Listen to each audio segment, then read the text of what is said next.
So hi guys, welcome back to my channel. आज हम basically बात करने वाले हैं सम बेसिक ऑफ केमिस्ट्री के बारे में।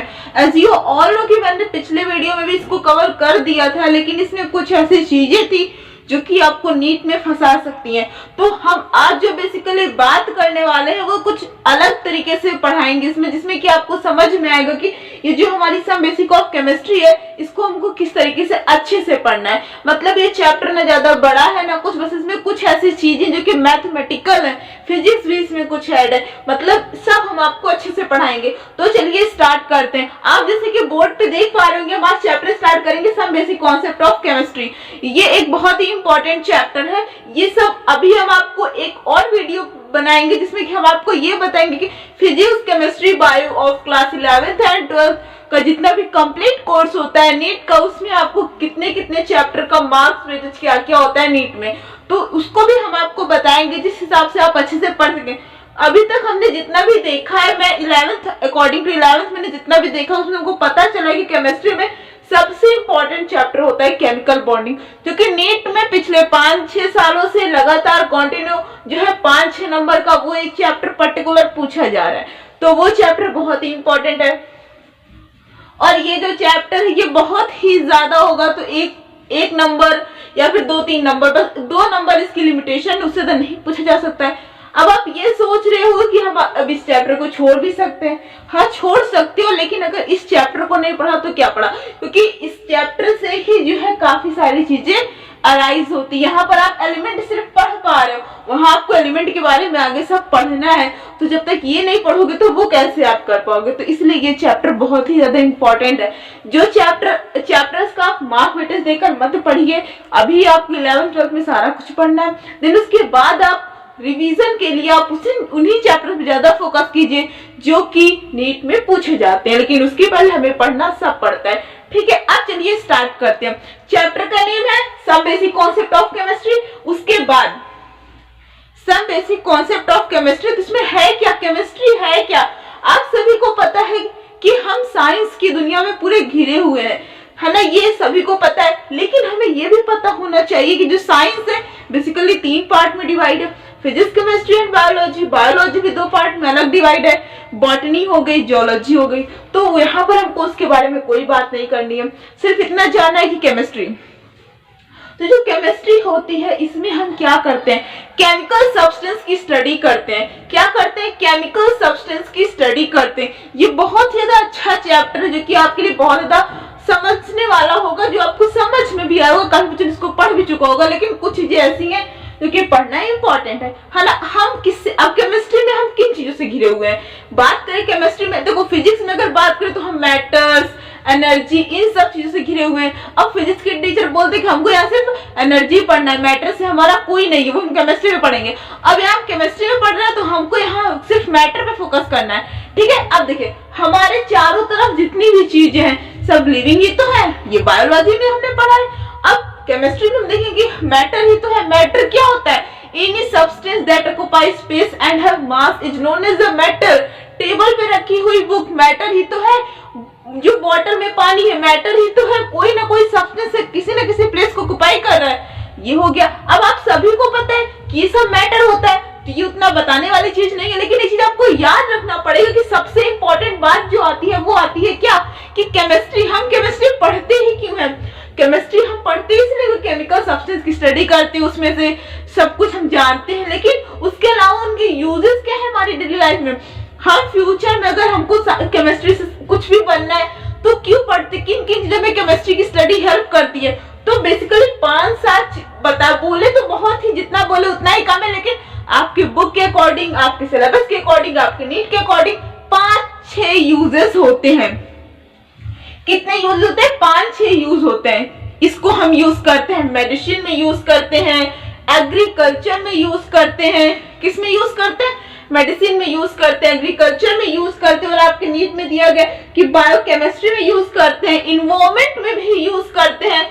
इन सब जगह हम इनको यूज करते हैं। कहे तो इसको एटमॉस्फेयर में आ जाता है, फॉरेंसिक में भी आ जाता है, फॉरेंसिक साइंस जो होती है उसमें भी आता है। इन सब चीजों में हम केमिस्ट्री का यूज करते हैं। इन सब चीजों में केमिस्ट्री पूरी, मतलब इन्हीं सब चीजों के लिए मेनली है। केमिस्ट्री की इंपॉर्टेंस कहाँ कहाँ पर है, मेडिसिन वगैरह में है, बायोकेमिस्ट्री में आ जाता है, इन्वायरमेंट में आ जाता है, एटमॉस्फेयर में आ जाता है, एग्रीकल्चर में आ जाता है, फॉरेंसिक साइंस में आ जाता है। इन सब जगह में केमिस्ट्री की बहुत ही ज्यादा इंपॉर्टेंस है। ये टॉप यूजेस थे इसलिए मैंने आपको बताया, ठीक है। अब देखिए मैटर की बात करते हैं। किसकी बात करते हैं? मैटर। मैटर क्या होता है? Any substance that occupies space and have mass is known as a matter. ठीक है, क्या आपने पढ़ा? मैटर की बात कर रहे हैं। तो मैटर क्या होता है? Any substance that occupies space and have mass is known as a matter. इतना क्लियर हुआ? अब मैटर को देखिए, हमने इतना ही पढ़ा ना, सॉलिड लिक्विड गैस। अब आप यहाँ पर उसमें नहीं हो, आपका थोड़ा लेवल हाई होने वाला है, आपको थोड़ा अपने 11th के लेवल से थोड़ा पढ़ना पड़ेगा। अब देखिए matter are classified into two type. Matter are classified into two type. पहला होता है physical classification and second one is chemical classification. आप लोग इस चीज के लिए बिल्कुल मत घबराइए, क्योंकि नोट्स इसमें से उतना समझ में नहीं आएगा, हमें पता है, क्योंकि ये आपको हम सिर्फ समझाने के लिए बता रहे हैं। आपको नोट्स 5-6 पेजेस की हैं, आपको कल तक मतलब मिल जाएंगी। आपको एक बार जाके चेक करना है, बस आपको मिल जाएगा, ठीक है। आप एक बार शॉर्ट्स वीडियो को चेक कीजिएगा, आपको इसकी नोट्स का पूरा PDF आपको मिल जाएगा। तो चलिए स्टार्ट करते हैं। Matter are classified into physical and chemical classification. Physical है, केमिकल क्लासिफिकेशन है। अब उसके बाद physical classification also further classified into 3 types, solid, liquid, gas. Solid क्या होता है? जिसका मतलब डेफिनेट वॉल्यूम हो, डेफिनेट शेप हो, उसको सॉलिड कहते हैं। जैसे कि क्या सॉलिड मतलब आप एक भरी बस पे चढ़े हो जहां पर बिल्कुल भी जगह नहीं कि हम थोड़ा सा भी इधर उधर मुड़ पाए, बस उसे हम कहते हैं सॉलिड की कंडीशन। लिक्विड क्या होता है? हाथ, थोड़ा सा हाथ पैर हिला सकते हैं, ये लिक्विड की कंडीशन है। गैस क्या होता है? पूरा फ्रीली मूव करो, पूरी खाली बस, चाहे लेटो चाहे बैठो चाहे जो करो, बस ये 3 कंडीशन है, क्लियर। अब देखिए, अब केमिकल प्रॉपर्टीज की बात करें, वो भी 2 पार्ट में ब्रेक होता है, 2 में फर्दर डिवाइड होता है। पहला होता है आपका मिक्सचर और दूसरा होता है प्योर सब्सटेंस।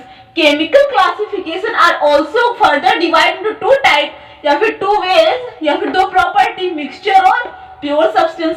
अब ये हमारा जो मिक्सचर है वो भी 2 पार्ट में जाकर ब्रेक होता है, heterogeneous mixture and homogeneous mixture. अब देखिए बात यहाँ पर हेट्रो और होमो पर आ गई, तो ये एग्जाम में पूछते हैं। हेट्रोजीनियस मिक्सचर क्या होता है, होमोजीनियस मिक्सचर क्या होता है। अब हमें वर्ड हेट्रो को उठाना है। हेट्रो का मतलब क्या होता है? हेट्रो का मतलब डिफरेंट, और जीनियस का मतलब क्या होता है? जैसा, जो डिफरेंट जैसा होता है उसको हम हेट्रोजीनियस कहते हैं, और जो सेम जैसा होता है होमोजीनियस, उसको होमोजीनियस बोलते हैं। समझ में आया? इतनी चीजें आपको बताई गई हैं, इतना आपको समझ में आ गया। अब उसके बाद आपका क्या आता है? Pure substance.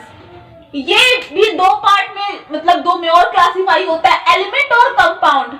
अब एलिमेंट और कंपाउंड की अगर हम बात करें तो ये हम बचपन से पढ़ते आ रहे हैं कि एलिमेंट हमारी पीरियोडिक टेबल में 118 है प्रेजेंट टाइम में, ठीक है, 118 है। जैसे कि हाइड्रोजन हो गया, हीलियम हो गया, लिथियम हो गया, आयोडीन हो गया, एक्सेट्रा एक्सेट्रा एक्सेट्रा।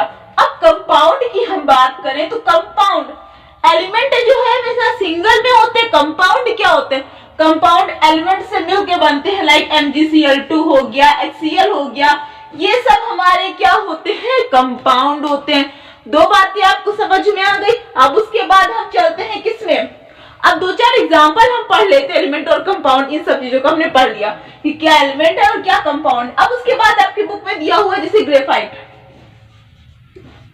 एक है ग्रेफाइट, एग्जांपल में प्रैक्टिस के लिए कर रहे हैं, एक ग्रेफाइट है, दूसरा आपको मिल्क दिया गया है।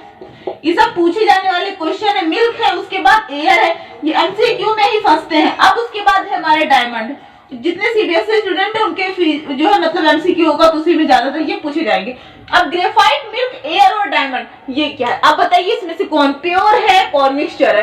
अब ये आपको बताना है। आप जल्दी बताइए कि कौन सा इसमें ग्रेफाइट मतलब मिल्क और एयर और डायमंड में कौन सा प्योर है, कौन सा मिक्सचर है। चलिए हम बताते हैं आपको। अब ये ग्रेफाइट है। अब ग्रेफाइट आपको पता है प्योर ही होता है। ग्रेफाइट मतलब उसमें ग्रेफाइट में कुछ हम मिक्स नहीं कर सकते हैं, हमेशा प्योर में होता है, ठीक है। प्योर, PSC का मतलब प्योर सब्सटेंस। मिल्क हमारा प्योर सब्सटेंस नहीं होता। मिल्क में हम जो है पता नहीं क्या क्या ऐड कर देते हैं, हल्दी मिला दिया, उसमें शुगर मिला दिया, उसमें सब कुछ मिला देते हैं, तो ये हमारा मिल्क जो है ये मिक्सचर हो जाता है। एयर हमारा क्या है? ये भी मिक्सचर हो जाता है। इसमें क्या होता है? कार्बन डाइऑक्साइड होता है और उसके बाद हमारा सब इसी में सब ऑक्सीजन होता है, नाइट्रोजन तो आजकल कुछ ज्यादा ही, ये सब उसमें मिक्स रहते हैं, भी मिक्सचर ही हो जाता है, एयर हमें प्योर फॉर्म में नहीं मिलती। अब डायमंड तो सभी को प्योर फॉर्म में ही चाहिए होता है। ठीक है, इतना सबको समझ में आ गया, हमने आपको प्रैक्टिस भी करवा दी कुछ इंपॉर्टेंट टर्म्स की, तो आई होप आपको इतना अच्छे से समझ में आया होगा। अब उसके बाद आपके बुक में कुछ और क्वेश्चन है, कुछ और टाइप्स है, हम उनको डिस्कस कर लेते हैं। देखिए पहला आता है properties of matter and their measurements. जो प्रॉपर्टीज ऑफ मैटर और उसके मेजरमेंट क्या है, तो properties of matter are basically classified into two type, physical properties and chemical properties. इतना आपको पता था, फिजिकल प्रॉपर्टीज और केमिकल प्रॉपर्टीज होती हैं। अब देखिए फिजिकल प्रॉपर्टीज क्या होती हैं, जो प्रॉपर्टी जिनको हम मेजर कर सकते हैं, ऑब्जर्व कर सकते हैं, और उनको आइडेंटिटी और उनको कंपोजिशन को हम बता सकते हैं, उन्हें हम कहते हैं फिजिकल प्रॉपर्टीज। अब किसी चीज को हमने देखा, मान लो हमने देखा किसी भी एक्टर को देखा, तो हम उसको फिजिकली कैसे हम उसको बताएंगे, उसका कलर बताएंगे, उसका नेचर बताएंगे, उसका बिहेवियर बताएंगे, और क्या क्या बताएंगे, उसकी मास बताएंगे, उसका वेट बताएंगे, ये सब हो गया, हाइट बताएंगे। ठीक है, अब उसके बाद हम बात कर लेते हैं केमिकल प्रॉपर्टीज में जो ब्रेक होता है उसको कैसे हम लोग करते हैं, property which can be measured by a chemical oxidation. Chemical properties ऐसी प्रॉपर्टीज होती है जो कि उसके केमिकल ऑक्सीडेशन से ही बस हम मेजर कर सकते हैं। एग्जांपल ले लेते हैं, पहला एग्जांपल एसिडिटी है, बेसिसिटी है, ये सब। ठीक है, समझ में आया। अब उसके बाद हम आते हैं यूनिट्स में, यूनिट्स वगैरह हो गई। अब देखिए आप किसी ये हम सिर्फ आपको अभी फिलहाल के लिए एग्जांपल बता रहे, बाकी यूनिट्स, एसआई यूनिट्स, इन सबको हम नेक्स्ट वीडियो में पढ़ेंगे, मतलब स्टार्ट करेंगे। यहाँ पर सिर्फ आपको एक आइडिया दे रहे हैं, बाकी कि आप अगले वीडियो में भी इसको पढ़ें। ठीक है, यूनिट्स क्या होता है, आप किसी शॉपकीपर के पास गए, आपने बोला कि हमको 250 दे दीजिए, अब हमको 2 दे दीजिए, तो उसको समझ में आएगा, नहीं आएगा, आपको केजी बोलना पड़ेगा, लीटर लगाना पड़ेगा, ग्राम लगाना पड़ेगा, तभी तो समझ पाएगा। इसीलिए हमारे लाइफ में इंपॉर्टेंट बहुत ज्यादा है यूनिट का। ठीक है, सो आई होप आपको इतना अच्छे से समझ में आया होगा। यूनिट पर हम इस वीडियो को छोड़ते हैं, नेक्स्ट वीडियो में हम यूनिट से स्टार्ट करेंगे, जिससे कि आपको सब कुछ अच्छे से क्लियर होता चले। So thanks for watching, will meet on the next video with some important terms like units हो गया, उसके मेजरमेंट्स हो गए, इन सबको स्टार्ट करेंगे। तब तक के लिए बाय बाय, टेक केयर। और इतना आपको जितना भी समझ में आया ये सब आप लोग नोट करते रहिए। एक बार आपको रिकैप करवा देते। देखिए मैटर क्लासिफाई होता है, फिजिकल क्लासिफिकेशन और chemical classification. Physical classification solid liquid gas में आते हैं, मिक्सचर और केमिकल दो पार्ट में जो है क्लासिफाई होते हैं, मिक्सचर में और प्योर सब्सटेंस में। मिक्सचर के भी दो टाइप होते हैं, हेट्रोजीनियस मिक्सचर और होमोजीनियस मिक्सचर। अब प्योर सब्सटेंस भी दो पार्ट में डिवाइड होते हैं, एलिमेंट और कंपाउंड। एलिमेंट होते हैं हाइड्रोजन, हीलियम, ये सब हो गया, आप सभी को पता है। कंपाउंड इन्हीं से मिलकर जो बनते हैं। ठीक है, अब उसके बाद हमने ग्रेफाइट दिया, तो ये हमारा प्योर होता है, कुछ ऐड नहीं कर सकते। मिल्क जो होता है वो मतलब मिक्सचर में होता है, एयर जो होता है मिक्सचर में होता है, डायमंड होता है वो प्योर होता है। सो आई होप आपको वीडियो अच्छा लगा होगा। तो तक के लिए बाय बाय, टेक केयर।